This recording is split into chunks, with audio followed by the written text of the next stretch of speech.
Salut, j'espère que vous allez bien et bienvenue dans cette nouvelle vidéo. Aujourd'hui je vous retrouve pour un nouveau tuto HomeBami. J'en ai déjà fait pas mal, donc je vous les mettrai dans le petit i. Et si vous avez d'autres questions, n'hésitez pas à me les poser dans les commentaires. Donc dans ce tuto, je vais vous expliquer comment est-ce qu'on prend une image réaliste sur HomeBami. Donc vous verrez, c'est vraiment pas super compliqué, mais il y a quelques trucs à savoir, donc ce sera tout de suite après l'intro.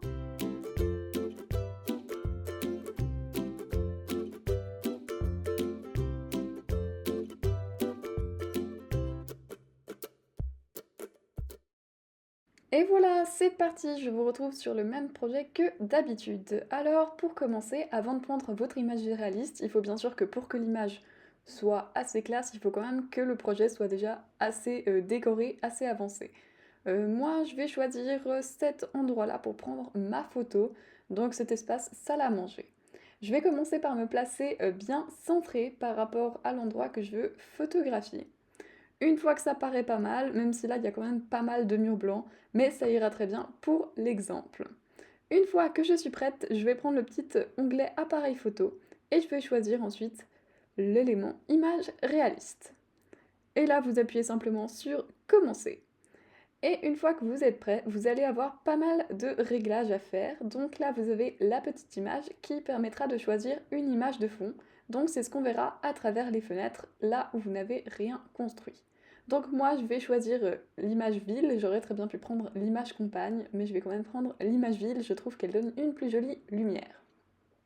Ensuite vous allez pouvoir changer votre position par rapport au soleil, ou plutôt le soleil, où est-ce qu'il rentre, par quelle fenêtre, etc. Vous pouvez voir que là on voit ici le soleil, alors qu'à ce moment-là il est ici et il rentre par derrière moi.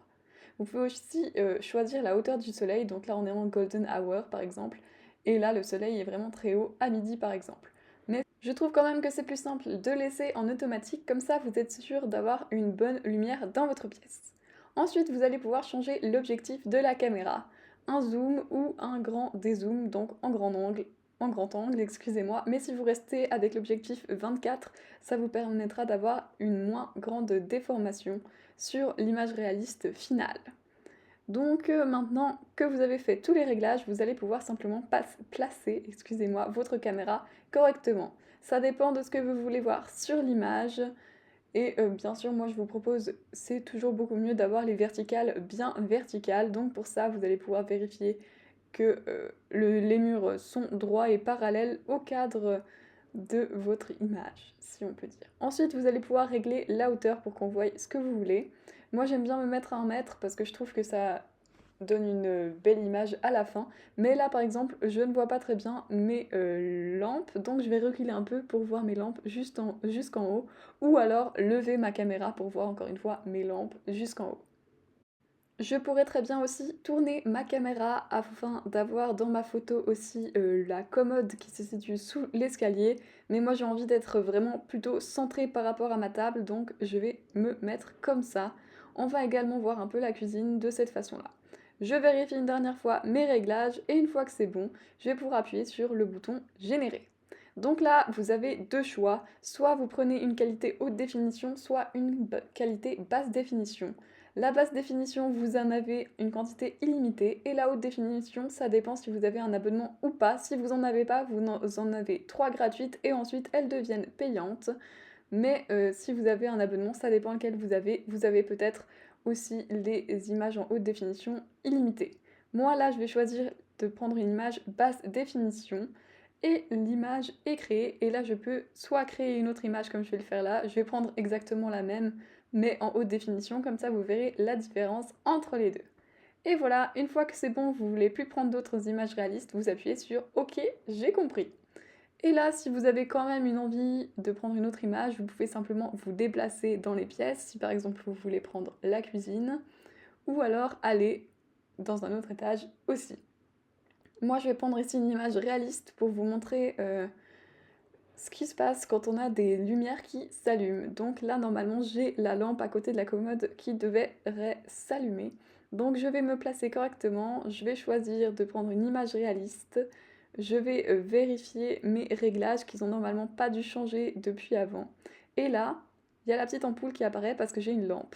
je vais soit pouvoir activer les lumières, soit ne pas les activer. Donc moi je les ai activées, c'est ce que je voulais. Mais vous pouvez aussi bien sûr ne pas les activer. Ensuite vous réglez votre hauteur, etc. comme d'habitude. Donc il n'y a pas toutes les lampes sur Home by Me qui peuvent être allumées. Là il y a seulement celle à côté de la commode, celle vers le lit ne peut pas s'allumer. Donc j'ai décidé de bien me centrer sur cette lampe là. Pour voir que vous soyez vraiment bien droit, vous pouvez voir que votre cadre est parallèle au mur et aux lignes des meubles, etc. Donc là, je vais prendre l'image en basse définition, je l'envoie et voilà.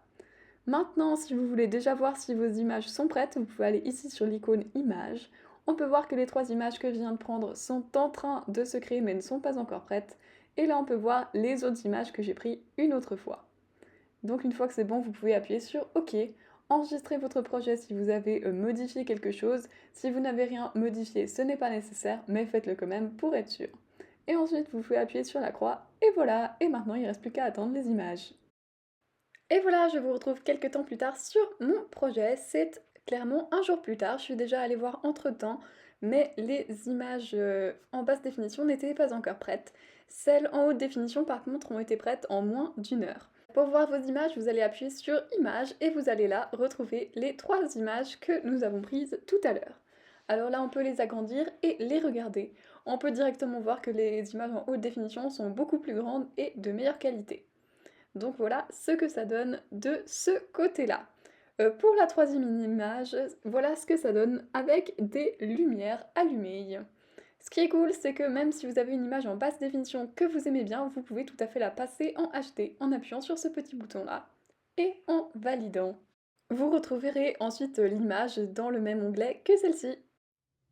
Et voilà, j'espère que ce tuto aura pu vous aider. Si vous avez d'autres questions, n'hésitez pas à me les poser dans les commentaires. Et si vous avez apprécié cette vidéo, n'hésitez pas à la liker, à la partager et à vous abonner à ma chaîne. Je vous dis à très vite pour une prochaine vidéo. Ciao!